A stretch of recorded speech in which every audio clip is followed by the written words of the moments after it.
Greetings everyone, my name is Garrett Hall and I'm talking to you today from Remerton, Georgia. If you're not familiar with the city of Remerton, Georgia, it's interesting because if I was to cross that road over there, I would be in another city. And if I went a couple of hundred yards this way, I would be in another city. If I went a couple of hundred yards that way, I would be in another city. And if I crossed these railroad tracks on the other side of this building, I would be in another city.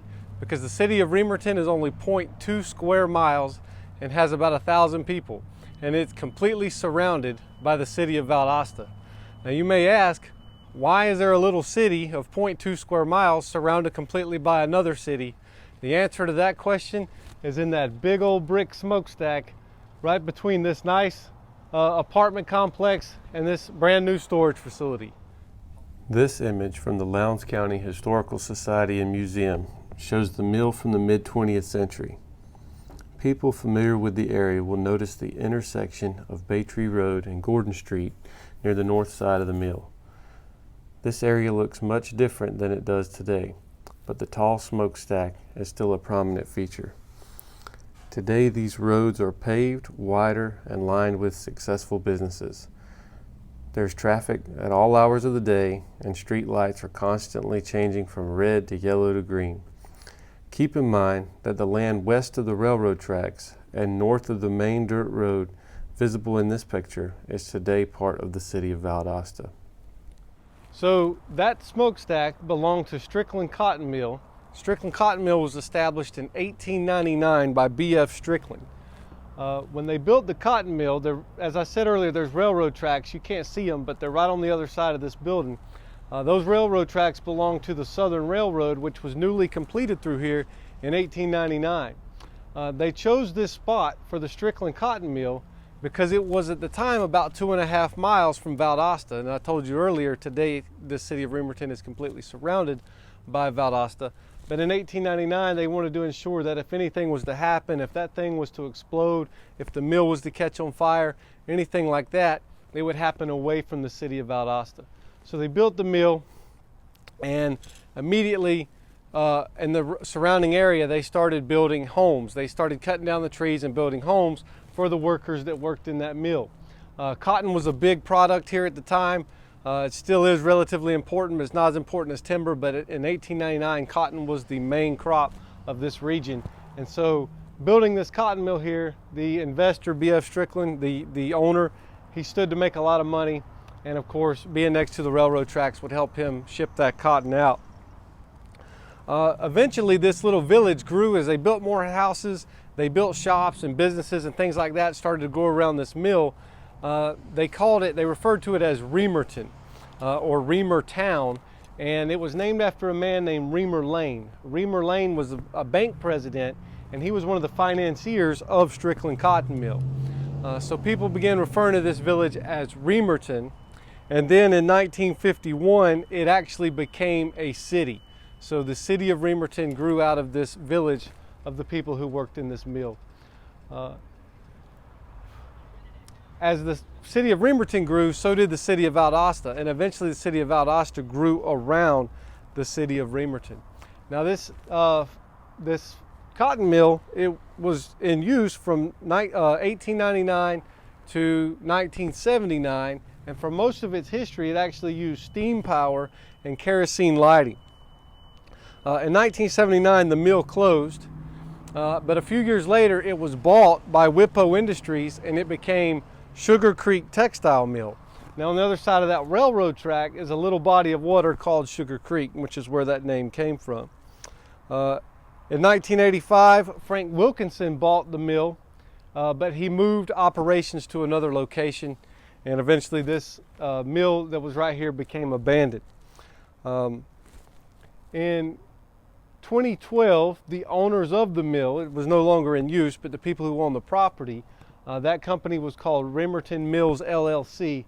They submitted a request to tear down the mill. And so that brings us to the topic of historic preservation. All right. This photo from the Lowndes County Historical Society and Museum shows some of the inner workings of the mill in its later years. Note that the mill had been converted to electricity.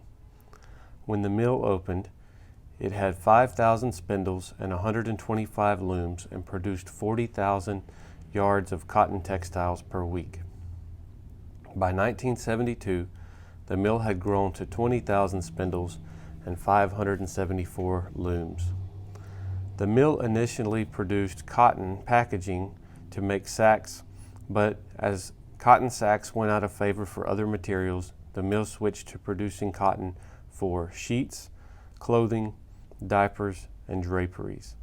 The mill also experimented with producing synthetic fibers in its later years. The mill ran 24 hours a day, 6 days a week, and employed about 600 people. So, on the topic of historic preservation deals with the preservation of buildings, structures, and landscapes. In 2005, the Georgia Historic Preservation Society evaluated the Strickland Cotton Mill for the National Register of Historic Places. The criteria for the National Register of Historic Places is that the building or structure must be at least 50 years old and meet one of the following criteria.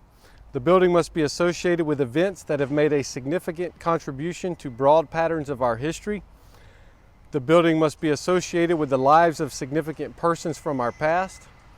The building must embody the distinctive characteristics of a type, period, or method of construction, or that represent the work of a master, or that possesses high artistic values, or that represent a significant and distinguishable entity whose components may lack individual distinction. Or lastly, the building have yielded or may likely yield information important to history or prehistory. Obviously, the Strickland Cotton Mill was important to this region, to both Valdosta and the city of Remerton. Emily Foster, the historic preservation planner for the Valdosta Zoning and Planning Division, said that the Strickland Cotton Mill did meet the criteria for the National Historic Preservation Society on three places: the mill building itself, the brick smokestack that you see here, and the water tower. However, there were newer buildings built in the 40s and 50s that did not qualify, and so those weren't sought to be preserved. Eventually in 2012, when Remerton Mills LLC requested to demolish the mill, it caused quite a stir in the community. Many supported the idea of demolishing the mill because the mill was old, it was dilapidated, it was run down, it had not been used for several decades. It eventually got graffiti, it had broken windows, and some people felt it was inhibiting the city from moving forward. In the meanwhile, there are a lot of people who are still alive that worked in the mill or their family worked in the mill, and people that just saw it as part of the community and they wanted to preserve it. They knew its importance to the history of this city. Even the city of Remerton, the seal of the city of Remerton, is a picture of the Strickland Cotton Mill. What eventually happened was there was a compromise reached. They decided to tear down the mill, tear down the water tower, rezone the area, get ready for new construction, which we have these apartments, this storage unit here, but to keep the smokestack as a memorial to Remerton's past, and so that's what they did. There was some talk about making it into a little park or a memorial. They haven't done that, but they have preserved the smokestack and kept it here as a part of this city's history. Did they make the right decision with this compromise? Honestly, as a historian, I can't answer that for you. It would have to be a citizen of the city of Remerton to really tell you if they made the right decision. Thank you.